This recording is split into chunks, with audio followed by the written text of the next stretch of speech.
and welcome to the second episode of Woke Mental Wellness Podcast, a podcast about Black queer mental wellness. I am your ace dragon rider, Cassie, and today we're going to be talking about services and providers.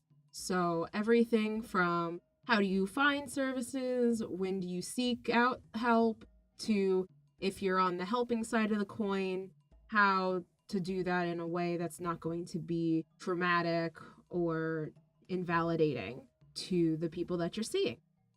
So just a note that my experiences are in Illinois and predominantly in the Chicagoland area. So that's where I'm speaking from. The US and the world are really big places, and your results are going to vary based on where you live, where you're seeking services. The difference between an urban center and your rural areas is going to be huge. And one of the topics that we're going to touch on today, telehealth and telemental health services, is going to kind of get at ways in which the field is starting to try and lessen those gaps.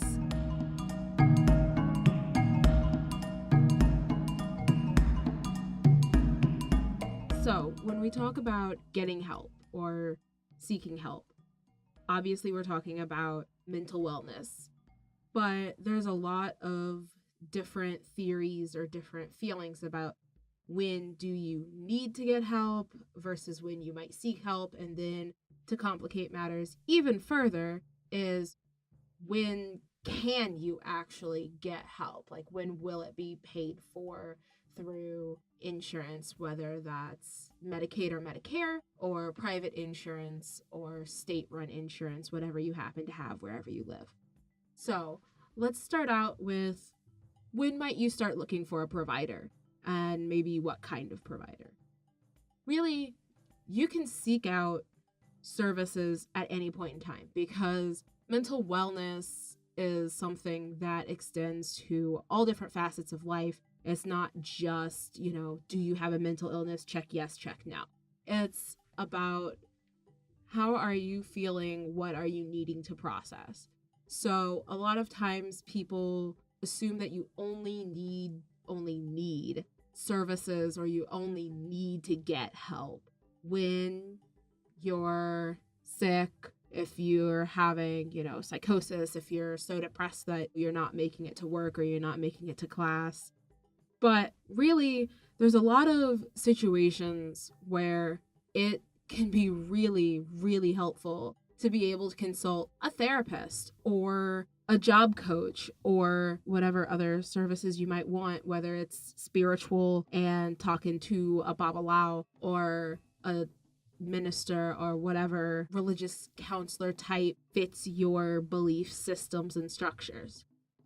So grief is a big one. A lot of people will say, well, I don't need to talk to anybody. This is just the way it is. Big life changes are other times in which it might be really helpful to talk to somebody, whether that means starting college or that means transitioning. Now, granted, there's a lot of gatekeeping with transitioning, so depending on where you live, a lot of places might mandate you to have a therapist anyway, but we can go down that entire rabbit hole about gatekeeping later. So what I'm saying here is that help or even just a listening ear is for everyone. You don't have to feel bad about wanting someone unbiased to talk to. Friends and family are amazing. Social supports are what help us get through life. But sometimes friends and family are too close to things, and it helps to have somebody that's just confidential, you can talk to, and they can't say anything, they don't know anything, they have no interest in the outcome beyond hopefully caring about you and about the way that you're processing and the way that you're feeling and making it healthier for you. So you can seek help anytime.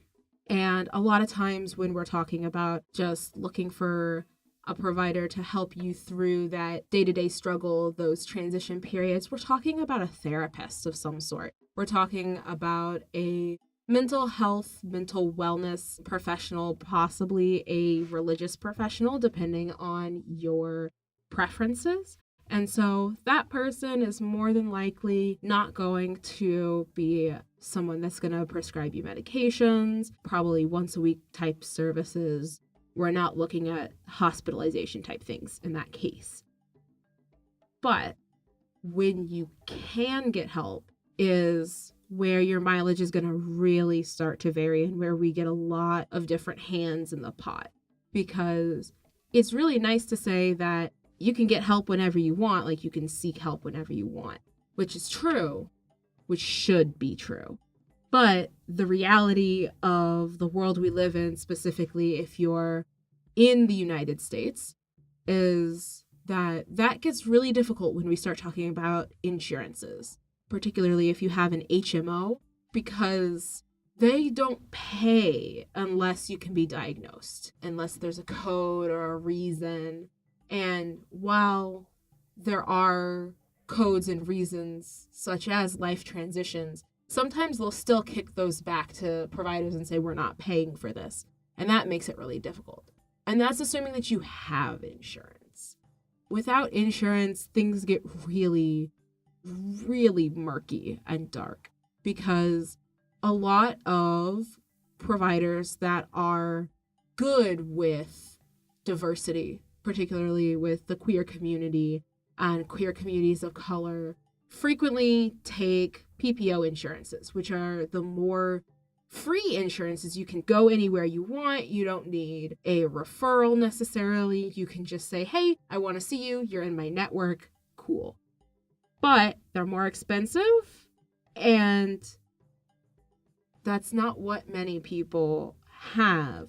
When you get to the point where insurance or the state or whoever feels that services are justified, you get a dwindling pool because, especially in Illinois and Chicago, we had a budget crisis for years. Just a couple years ago. It just ended. I think it just ended in 2017, end of 2016, something like that. And the state stopped paying its bills. So the people that we see as being in the most need were even being dropped from their services, let alone if you're going through grief or you're trying to transition and you need a letter for hormones or for surgery. Trying to get a provider when you had state insurance or even no insurance and were trying to get state-based services, it became nearly impossible. So sometimes even having the quote-unquote level of need as determined by an insurance company or the state doesn't guarantee that you'll be able to get services when you seek them. And when you're Black and queer, it also doesn't mean that you're going to get a provider that knows how on earth to best deal with you, because that's not what they were taught. A lot of those providers, they're older, they're very set in their ways, and in their day and age, all this queer stuff, well, it was still in the DSM as a sickness, as something that you could be forcibly hospitalized for, or worse, thrown in jail for if you were in a state with all those fun-filled sodomy laws. So while everyone should be able to seek help, find a therapist when they need to, and if you're dealing with a struggle that is diagnosable, that is getting in the way of your daily life, where you think that medications might help, see a psychiatrist, you should be able to do that, but we can't always do that.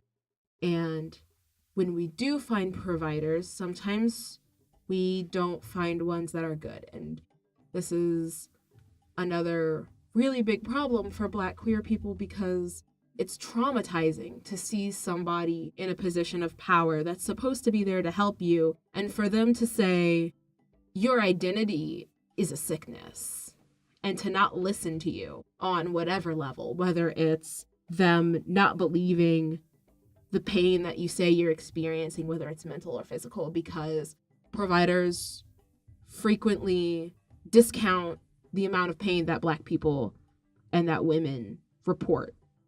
Studies have shown that. And providers, ERs, hospitals, doctor's office, therapist's office that are not labeled as specialized, and even some that are, have been found to be abhorrent when it comes to properly gendering people, when it comes to trans and non-binary people, and using gender neutral or gender affirming pronouns. Now that we kind of have a basis of when might you seek help, when can you get it, and the kind of barriers that exist with getting it within finding providers that are actually going to be good, and getting insurance or the state or sliding scale is another option that has ebbed and flowed, at least in my area.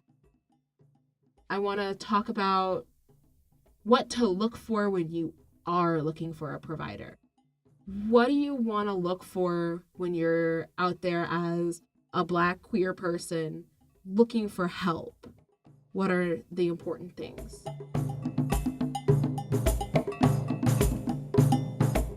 When you're looking for providers, one thing that you want to start with is, what kind of provider do you want?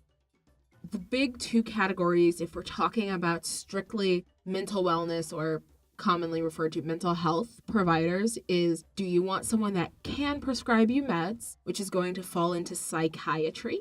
Or do you want somebody that is going to be predominantly a talk therapy of one variety or another? And that's where you're looking for a therapist. Those are going to be your two major categories. Sometimes they overlap, but by and large in this day and age, there's not a lot of psychiatrists left that are accessible and affordable that do your hour-long or hour and a half, 2 hour long talk therapy on a weekly basis. A lot of them have really gone to doing medication management. And if you're getting medications from them, some of them will do talk therapy, but there's not a lot left, at least in my experience where I live, that will do talk therapy without medication services attached to them, which I have feelings about, but we won't go into. So those are your two big categories: medication providers, non-medication providers. So once you get into the non-medication providers, there's a couple of different categories that you're going to see, a bunch of different licenses and certifications that you might see. So you're going to need to do a bit of research on your own. In Illinois specifically, we have LPCs and LCPCs, which are licensed counselors. They're people that went to school for counseling and clinical psych. That's the license for people with that type of degree. And then you're also going to see LCSWs and LSWs. Those are your social workers. They went for their social work degrees. Sometimes social workers will also have their LCPCs in addition to their LCSWs, because sometimes jobs are weird, sometimes teaching is weird, and you need that other degree in order to do whatever you want to do. In general, though, without a social work degree, you're not going to see people that are educated as strictly clinical counselors or what have you, licensed as social workers. That's pretty specific. I happen to be a social worker on my route to an LCSW. I'm a new social worker, so I don't have my clinical or independent license yet. The other thing you're going to see a lot of, especially if you are looking for low or no cost services, are interns. Interns, when you're looking for services and you see that you're going to be seeing an intern, one thing that you absolutely must know is that interns keep the field running, because the field does not pay well until you're independently licensed. And it's going to be time limited, even if you're engaging in a long-term therapy modality like depth therapy, which is really digging into your past, and it's taking a really holistic view of people. But if you're seeing an intern for that modality, know that that is most likely going to be bounded by their training year. And a training year can be anything from a full 12 months to just like 8 to 9 months. So that's something to know, because ending with therapists is hard and you can really get attached to your providers. So just keep that in mind as you're looking for people. The next thing that you want to look at is the person you're thinking about seeing. What do they have listed as their therapy modalities? What are their specialties? Who do they typically see? And what payments do they take? There are therapists that only take cash payments. There are therapists that do not take insurance for one reason or another. There are some that take PPO insurances and nothing else. In Chicago, Blue Cross Blue Shield PPO tends to run supreme. That's what most of the really good queer affirming therapists that I've seen and found and talked to, that's what they take. Whereas if you're on Medicaid, that's going to be a lot harder. It's going to be harder to find somebody that has space and that takes that insurance. And so you're going to really want to look at what they take, and sometimes insurances will limit what modalities they might be using. So when you're looking for modalities, there's a few really common ones that I'll go ahead and go over. The first one is CBT, Cognitive Behavioral Therapy. This therapy modality is a manualized therapy. It's a behavioral modality, so it looks at the link between thoughts and behaviors and how that cycle and interrupting that cycle can change your thoughts or your behaviors. With CBT, there's some other modalities that are similar but also separate, other behavioral therapies. That's where you're going to find your ACT, acceptance and commitment therapy, DBT, dialectical behavioral therapy. Those three are the really big ones right now. Dialectical behavioral therapy really focuses on integration of behavioral therapies along with radical acceptance. So accepting that your thought is your thought, but it doesn't have to affect you. And all of these therapies are manualized, and so they're going to have a lot of worksheets and workbooks and things like that that you can use with them. Those sorts of therapists, if they're doing strictly behavioral therapy, in my experience, are a little more rigid because it's manualized. And so to maintain fidelity or to adhere to the model, you need to be kind of strict with what you're doing. Those therapies are very popular right now. They're what are considered evidence-based or evidence-informed. I'll do a whole nother episode on the problems with evidence-based and evidence-informed therapies and like where the evidence is coming from and what does and doesn't get funded in order to get said evidence. We won't go into that right now because while there may be problems with the evidence and with the funding of these therapies to the exclusion of more long-term therapies, they still really do help people. They can work.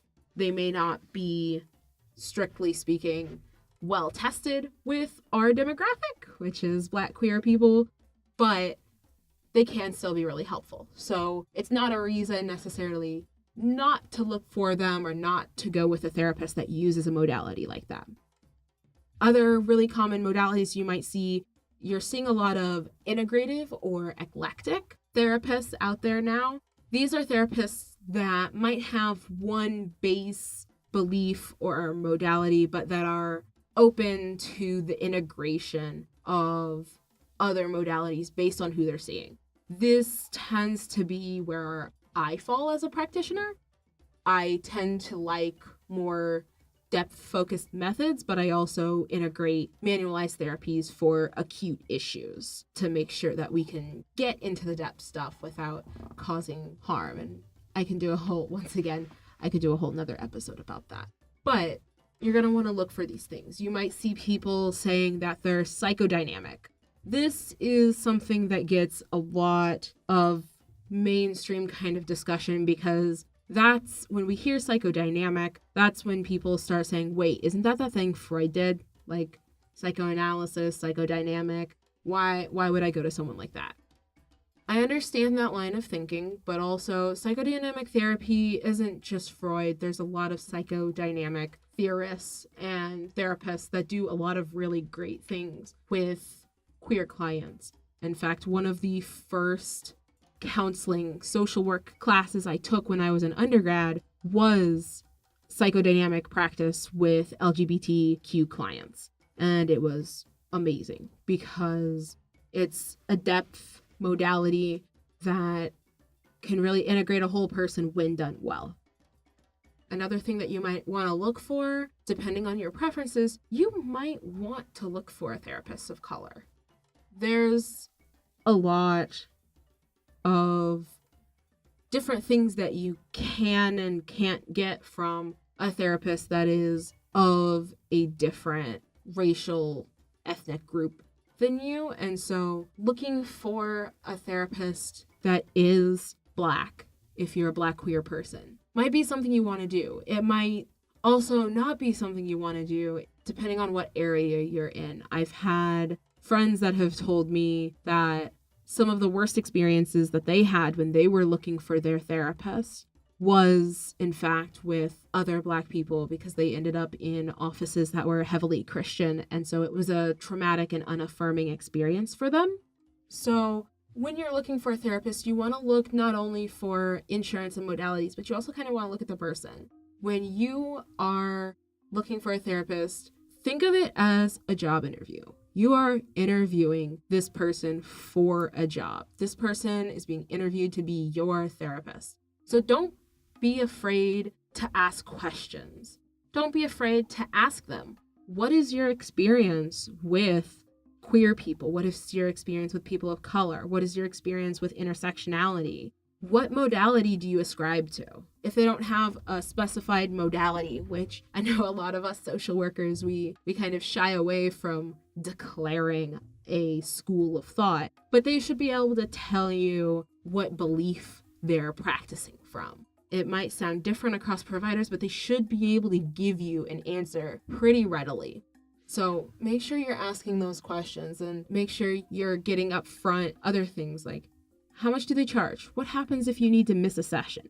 What happens if it's an emergency and you can't cancel within 24 hours?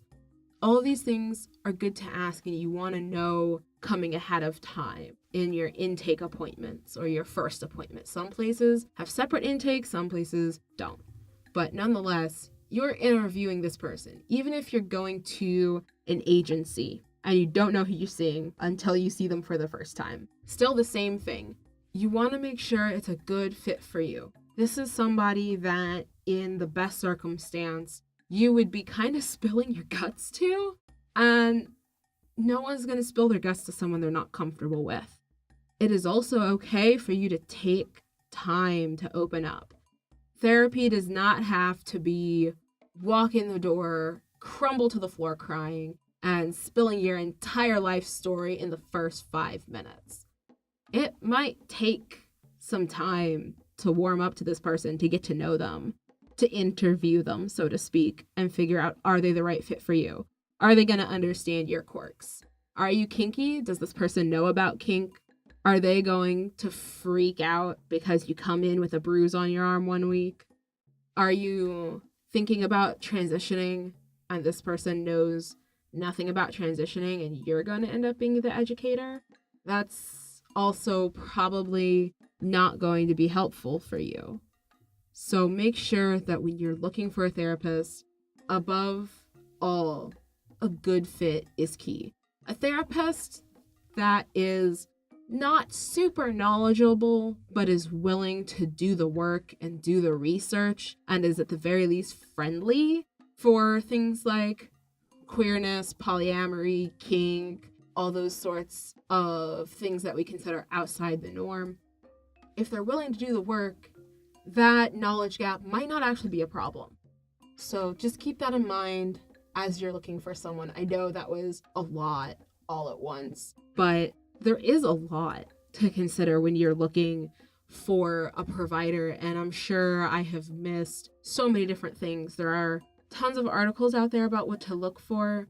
In recent years, there's been some pretty decent ones that have come out specifically talking about how to find a good fit for a therapist when you're a Black queer person. There's a wonderful quote out there from Ariel Gray that talks about when they found their queer therapist, and I'm going to read it right now. But when I managed to find a Black queer therapist who accepted my health insurance after months of searching, she changed my life. She was able to address my trauma at all of its various intersections, and therapy became an important ritual to me, rather than a medical appointment. She brought spirituality into my mental health experience, something I found lacking in my previous encounters. It was a breath of fresh air, and an experience too few queer people of color find themselves able to share.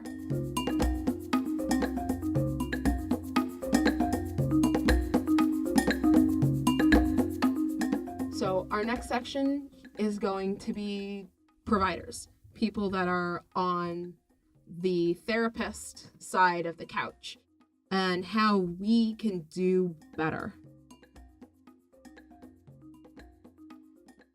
Hello to my wonderful providers, therapists, psychiatrists, whoever you are. Thank you for being here and listening. This next section, well, it's for everybody, but I'm specifically talking to my peers in the mental health and mental wellness field, because I'm sure if you're already listening to this podcast, you probably already know that we really need to do better.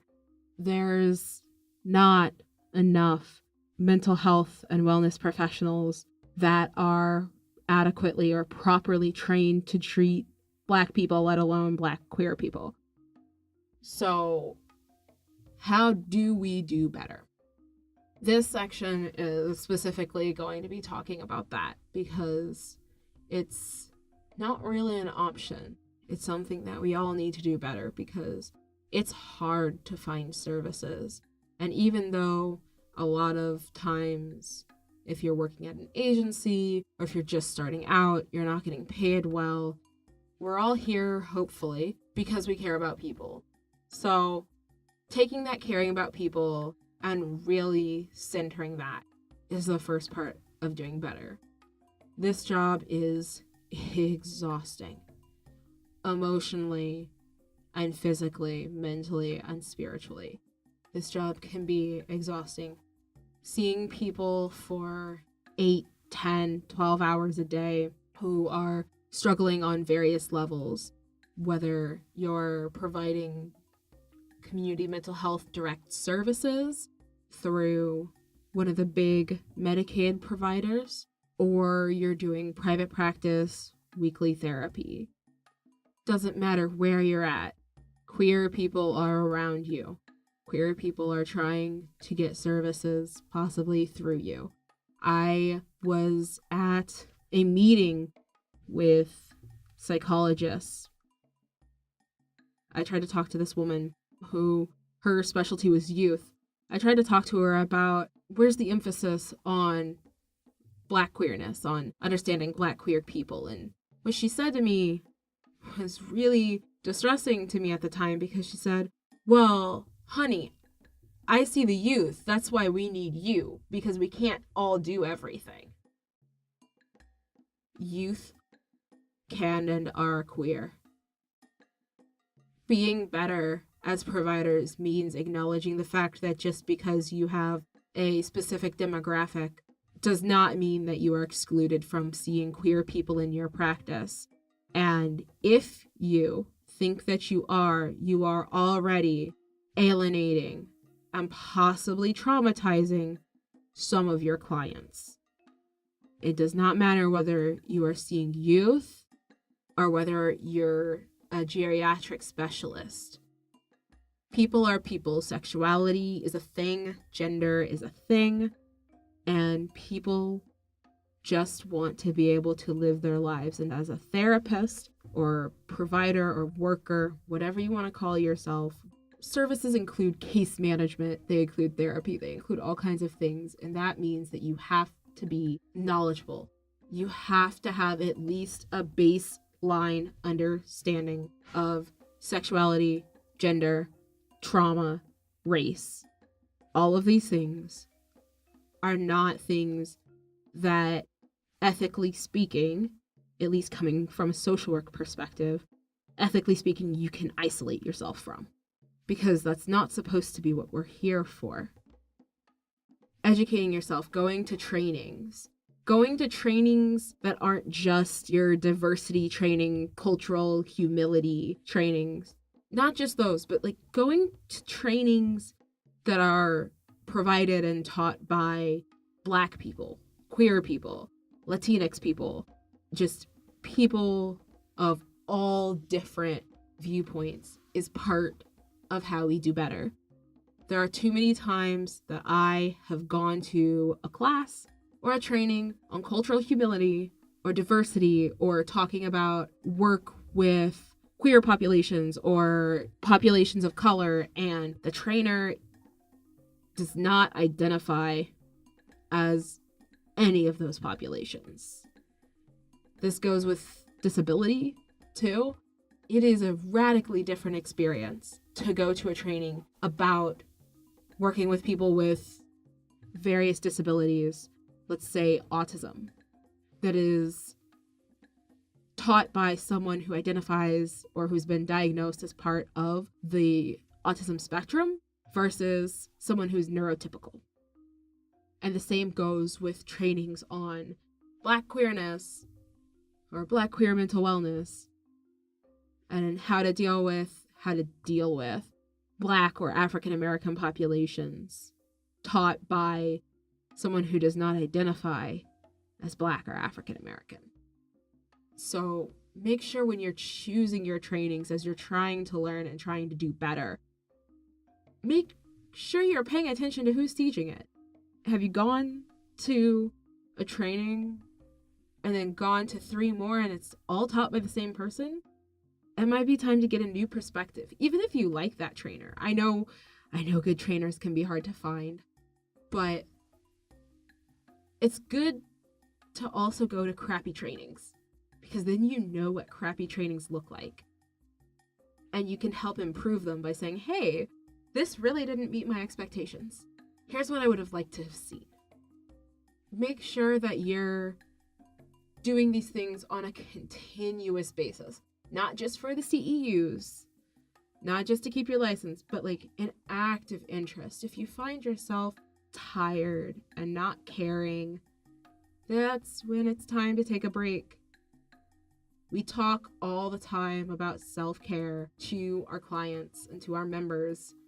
And I know that I am raising my hand over here as a bit of a hypocrite because I am talking to people on a daily basis about taking care of themselves and listening to their bodies and listening to their minds when they're feeling run down. And I'll feel it. I will know I'm feeling it. And I will keep going for weeks, sometimes even months before I actually give myself a break. Tired providers, therapists, like, yeah, we can do it for a while, but eventually that shit shows. Like, it shows in your work. I've had clients talk to me and be like, oh man, you look tired. That is never what you want to hear. You don't want it to turn into being about you and how tired and overworked you are, because more than likely you're tired and overworked.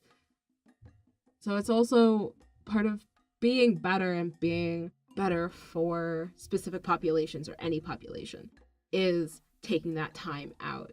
Taking that time out to go to trainings, taking that time out to just rest, and knowing when you might need to switch. Are you doing direct service work for a large mental health company that is paying like crap and working you to the bone, and you've lost your passion? I see that a lot, because that's where a lot of us end up, especially out of school. It might be time to start looking for something else. Or take a long vacation. And if you can't afford a long vacation, then it might be time to really start talking about options, promotions, raises, moves to different company, to different position, to a different field for a little while, and maybe just volunteer. Because keeping the passion alive is what really, really helps this field. If my therapist was just run down and angry all the time, I wouldn't want to see her anymore. That just blows. I'm coming here to unleash a little bit and get it out, and it really doesn't help if I'm afraid that she's about to burst. And I'm just as guilty of this as anyone, because hypocrite. But I'm trying, and we all need to make sure we're trying.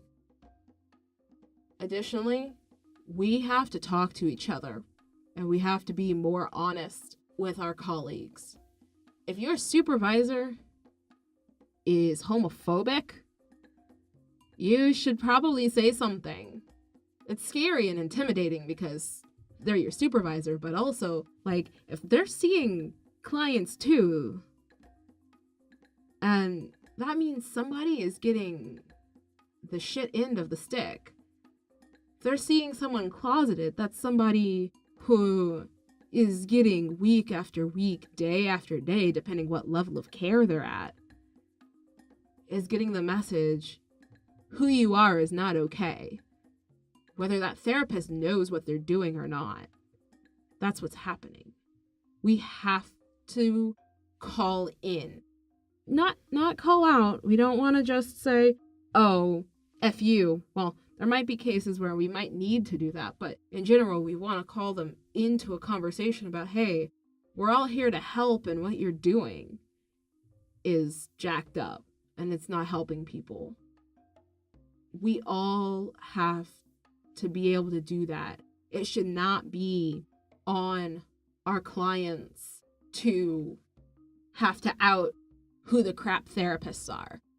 If you're a provider and you're listening to this, I bet as I'm talking, you can think of at least one person off the top of your head, no matter what area provider you are. I bet you can name at least one person that has said something absolutely jacked up about queer people or black people or both.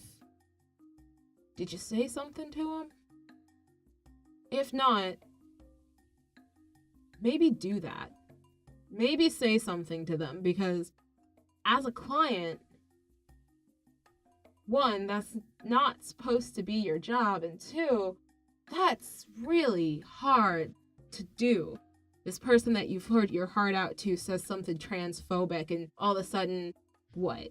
You have to figure out whether or not to say something, whether or not they do this all the time? No. That's part of this field. That's part of being a provider, is holding each other accountable so that our clients aren't the only ones making reports. If someone is doing this on a regular basis or is trying to advocate something like conversion therapy because of their religion, you're a therapist. That is not okay. That is when it is time to report someone's license. We have to do better as a field, as providers, therapists, case managers, counselors, supervisors, trainers, whatever title you want to go by. This is our responsibility. As a field, we have to do better, and we have to force the field to do better. We have to get more people taking Medicaid, offering attainable sliding scales. We have to be activists and lobbyists and make sure that these treatments and that long-term therapies, depth therapies, not just manualized therapies, are covered under state-run insurance programs and plans so that everyone has access to mental wellness when and if they want it. Part of this access issue, as I mentioned at the start, is telehealth.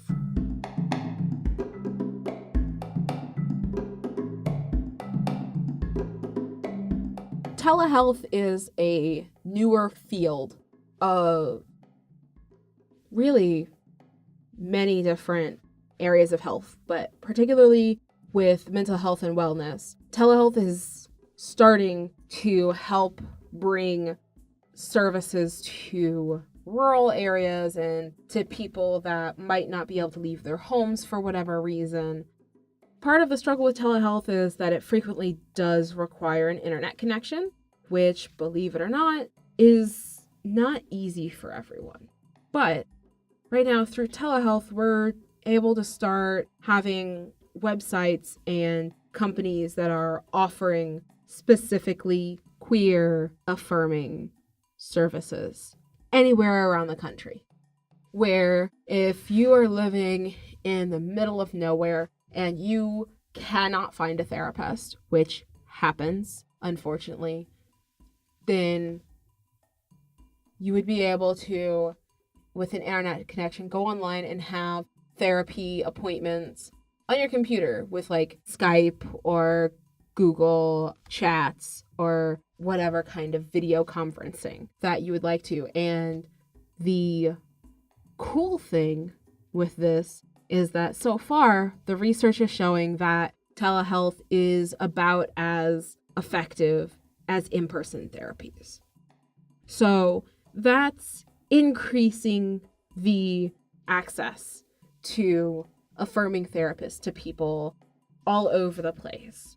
Right now, there's some issues with licensure, and you have to be licensed in the country that the client is living in, so it's making it a little bit harder to really challenge that access gap. But it's something that's being worked on, and there's things like apps that are out that if you're not able to get services because you're just wanting a little bit of help now and then, there's apps and there's warm lines that you can use to just very briefly chat with somebody for low cost or free. Apps that can help you track your mood to see, is this a problem that I want to spend $10, $15, $20, $30, $50 a week on addressing with a therapist? The technology is starting to help with getting access to good affirming therapists for Black people of color, and then the pricing on some of these things is looking really promising. Sometimes just because it's online, it lowers overhead costs for like office space and things like that. That's not always the case, but it's worth noting because it's something that is helping the field to get more access to qualified therapists to people that need it, especially people in specific demographics like what we're talking about today and what we're talking about on here always. So this is a promising area. I know I went on a little bit hard on the providers, but as a provider, I have very specific fields.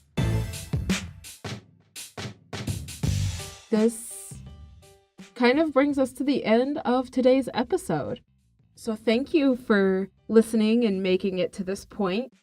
Our next episode is going to be on suicide, so just a big trigger warning now, and there'll be one at the beginning. But just to kind of wrap up and conclude today, as far as services and providers, there's a lot that goes into finding services. I focused really, really heavily on your standard therapy providers and services today, but there's also a lot of other services when you start talking about community support teams and assertive community treatment teams that I didn't go into because there's a little bit less choice with those sorts and that higher level. I also didn't talk about hospitalization and how to navigate those services because I feel like putting that in this would do a disservice because those can be like higher level service navigation. I feel like should be a separate episode. So we'll jot that down on the list, and hopefully this was helpful. and you can head out there and find yourself the therapist of your dreams. Just a little bit of a resource dump. If you are looking for a therapy provider, there's some really great places you can go. Therapy for Black Girls has a service directory that providers can ask to add themselves to that's specifically for Black femmes and women. So that's one place you can go if your identity fits that. Additionally, in Illinois, the Chicago Black Lives Matter chapter has started to release a provider directory that you can find through their Facebook page, or if you're having trouble, you can message them and they'll be able to send you the link. It's like a Google Doc, I believe, that has a bunch of providers listed. There's also, if you have an insurance company, then their website is going to help you with finding out who is in your network, which is really helpful. And then you can find someone that maybe looks good and then you can look up more about them. Or if you find someone you like, you can see if they're in network. And then the Psychology Today website has a massive provider database that is searchable and that you can find various different people and you can narrow it down by modalities somewhat. And of course, location, insurance, specialty, all that kind of thing that comes together. So that's another great resource for you if you're looking for a provider. I'll also put a bunch of links up on the Patreon and maybe in the description of the YouTube video so that it's easier for you to find these resources so that you can hopefully find your dream therapist. Thank you for listening today, and I hope you'll come back and listen to some more woke mental wellness. Please join the Patreon. It is up and running now. The donor levels, I have made them all wonderful mythic characters that have links to the queer community because I'm a nerd. Also, we're on Twitter at Woke Mental, and we're on Facebook, Woke Mental Wellness, and of course, YouTube and Patreon. Please like and subscribe, and if you're able, donate to the Patreon. I have some ideas of things that I'd like to do, but I have to have some funds in order to do them. Thank you once again, and I'll see you next time for Woke Mental Wellness, a Black mental wellness podcast by us, for us, and about us.